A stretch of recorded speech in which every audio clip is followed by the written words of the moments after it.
Salut à tous, c'est Mister Elite et bienvenue aujourd'hui pour une nouvelle vidéo où aujourd'hui on va parler des droits cinématographiques de tous les héros Marvel. Alors c'est un sujet assez compliqué et que beaucoup de personnes ne comprennent pas, on va en parler dans cette vidéo. Alors c'est parti!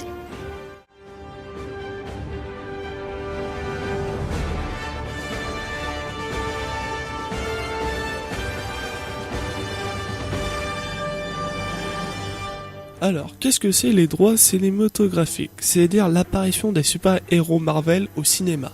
Alors, les studios les plus connus qui produisent des films Marvel sont Marvel Studios, la Fox et Sony Pictures Columbia. Donc voilà les trois studios qui détiennent des super-héros Marvel au cinéma.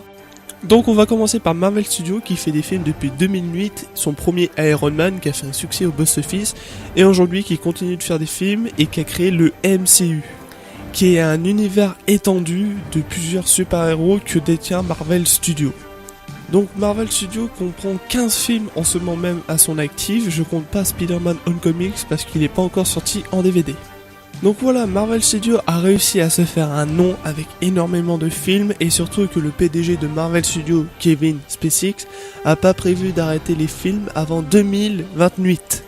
Donc voilà, un truc que j'ai pas parlé, c'est que le Marvel Cinematic Universe tourne sur des phases. Il y en a une, deux, et la troisième qui est en ce moment même, et qui se finira par Avengers Infinity War partie 2. Bien sûr, on a une 4 qui est déjà prévue avec deux films qu'on connaît, c'est Les Gardiens de la Galaxie volume 3 et Spider-Man Homecoming. Maintenant, on va parler de la Fox, un studio très célèbre qui a produit Avatar ou La Planète des Singes. Alors bien sûr, le studio a réussi à se faire un nom avec la licence qu'ils ont des X-Men en film. Donc les films X-Men, on peut en rencontrer 6, avec le dernier en date qui est Apocalypse, qui est un super bon film. Bien sûr, Wolverine a aussi ses films en solo avec 3 films. Bien sûr, il n'existe pas que les X-Men, il y a aussi des films solo avec Wolverine. Et le dernier en date est Logan, avec la dernière fois qu'on verra Hugh Jackman, qui incarnait Logan depuis 2000 quand même.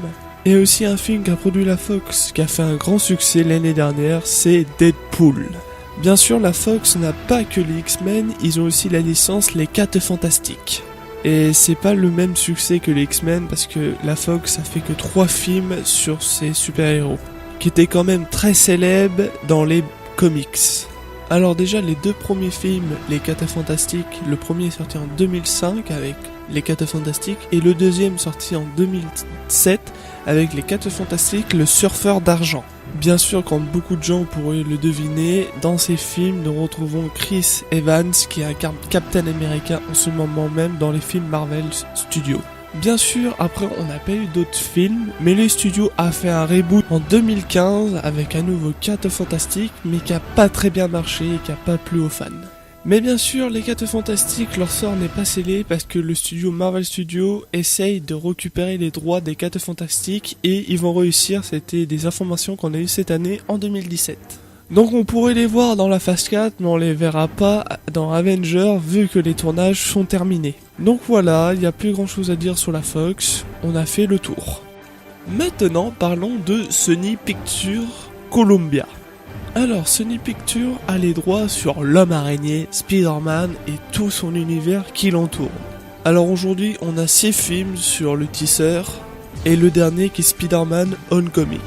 Et là vous allez dire, mais attends, mais dans Spider-Man Homecoming, on voit le logo de Marvel Studios. Et oui, parce que Sony et Marvel ont fait un accord pour intégrer Spider-Man au MCU, au Marvel Cinematic Universe. Et moi aujourd'hui je trouve que Sony a fait le bon pas en faisant ça pour que Spider-Man rejoigne ses amis les Avengers. Alors le tout premier film s'intitulera Spider-Man et qui sortira en 2002. Et qui sera réalisé par Sam Raimi, et ça c'est plutôt bien parce que c'est lui qui aura fait les 3 films d'affilée et donc la trilogie de Spider-Man qu'on connaît tous. Et de base il était censé avoir un 4e film, mais il y a eu beaucoup de critiques sur Spider-Man 3 et Sam Raimi a jeté l'éponge. Et c'est dommage parce que ces Spider-Man là avaient un gros potentiel, mais même l'acteur qui incarne Spidey a aussi jeté l'éponge. Donc Sony va pas abandonner son super-héros et on va voir une nouvelle franchise en 2012 avec The Amazing Spider-Man, comme les comics. Et le film est très bien accueilli et il y en a un deuxième qui sortira. Et en 2014, nous avons un nouveau Spider-Man et qui va s'appeler Amazing Spider-Man, le destin d'un héros. Et les critiques se font sentir un peu comme Spider-Man 3. Et on arrive en 2015 et c'est là où Sony et Marvel Studios vont réussir à faire un accord et donner ça public pour dire que Spider-Man va rejoindre le MCU et on va le voir apparaître dans Captain America Civil War.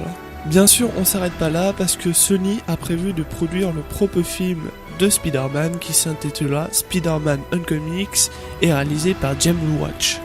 Donc voilà, vous en savez un peu plus sur l'univers de Sony Pictures, et bien sûr, un Spider-Man Uncomics, il y en a encore 2 autres qui sont annoncés pour la phase 4, et on est pressé qu'ils sortent parce que le 1 m'a vraiment plu, et c'est même mon Spider-Man préféré. Donc voilà, la vidéo touche à sa fin, j'espère que vous avez compris comment marchent les droits des films Marvel au cinéma. J'espère que cette vidéo vous aura plu, vous pouvez laisser un petit pouce bleu et vous abonner. Salut tout le monde!